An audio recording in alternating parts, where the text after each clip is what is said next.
Hello and welcome to United Report. This is your home for all the latest Manchester United news, match updates, transfer stories, and in-depth analysis. Stay connected and never miss a moment.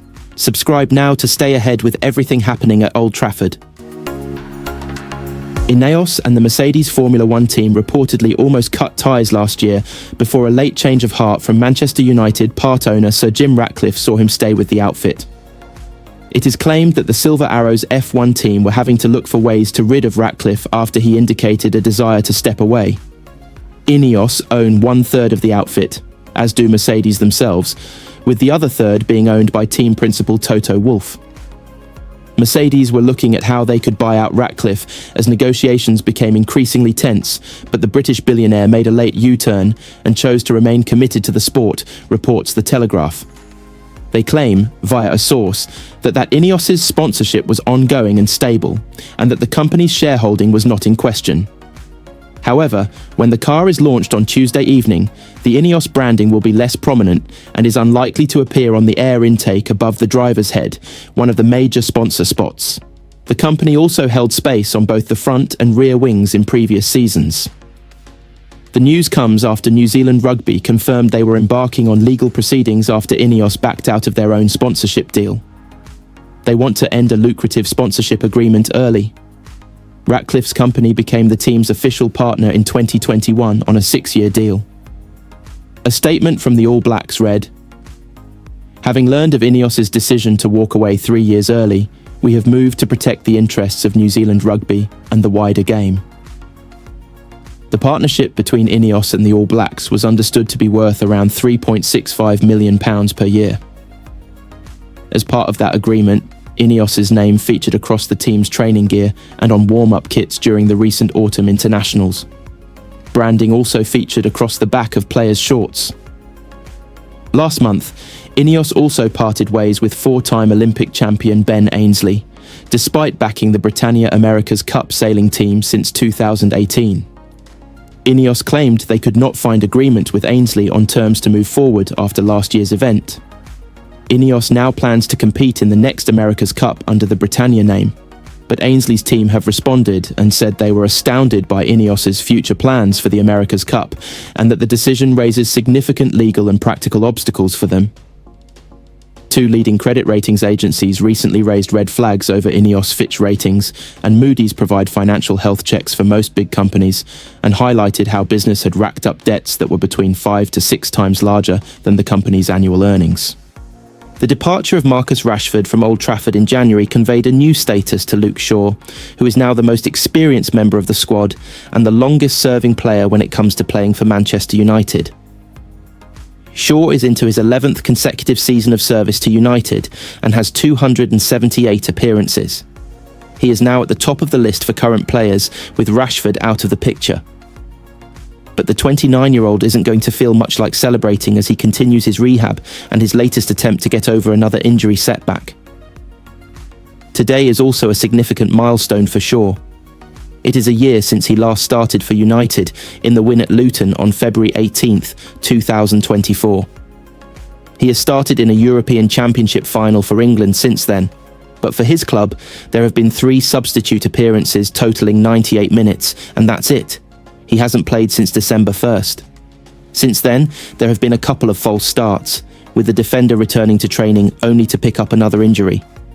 Every time it happens, frustration mounts for Shaw, Ruben, Amorim and supporters. Just under 2 weeks ago, Amorim called this latest problem a small issue in a different area from the last injury.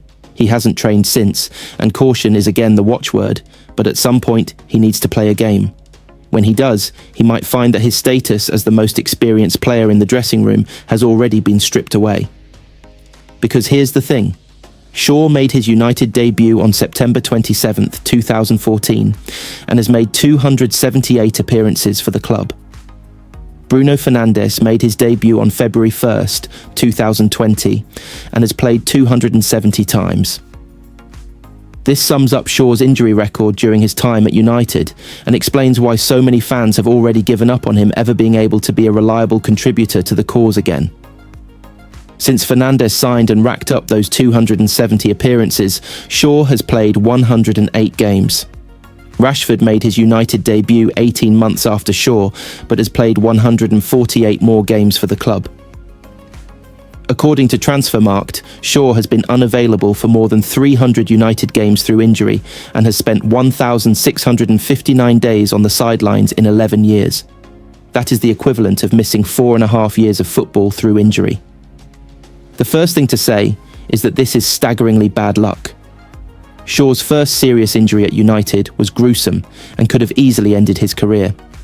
He showed resilience in recovering from that horrendous leg break in Eindhoven, but has found it difficult to stay fit for prolonged periods. The shame for Shaw is that he seemed to have cracked it a couple of years ago.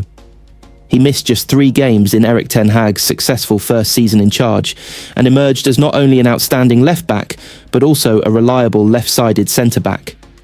After his brilliant European Championship campaign in 2021, he was at the top of his game. In January 2023, during that first Ten Hag campaign, he played centre-back against Erling Haaland in the Manchester derby at Old Trafford. United won, and Haaland managed 0 shots on target and 0 key passes. But the last 2 years have been a disaster. The frustration with Shaw's fitness record amongst supporters stems from the fact he managed to return for England last summer, but then broke down again back at Carrington. As with any player with such a run of injury misfortune, it is worth bearing in mind that nobody will be hurting more than Shaw, who is spending the peak years of his career on the treatment table. He will be desperate to get back and help his teammates now. United really could use his quality on the ball as a left-sided centre-back in Amorim's 3-4-2-1, and it's only been 3 years since he excelled as a wing-back. He still has 2 years remaining on his contract at Old Trafford, and his recent injury record means suitors are unlikely to be queuing up. 2 years ago, Shaw proved his quality. Now, he needs to get fit and stay fit to win over his latest United manager. But that is proving easier said than done. Rio Ferdinand believes Manchester United could go winless for the rest of the season, but still wants Ruben Amorim to stay. The Red Devils have endured an awful run of form since the Portuguese coach replaced Erik ten Hag. Sunday's defeat to Spurs, already their 12th league reverse of the campaign, leaves them sitting 15th, just 2 places above the relegation zone. And in attempting to predict the rest of the campaign, ex-United star Ferdinand believes that Amorim's side could actually finish the season without another win. He thinks there is one game that they are sure not to lose, that being an away clash with struggling Leicester next month.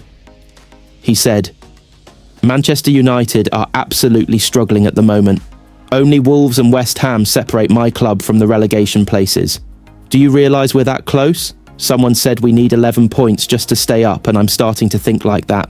I've got the fixture list here, and I'm looking at the game, and I'm being serious here. Go through it.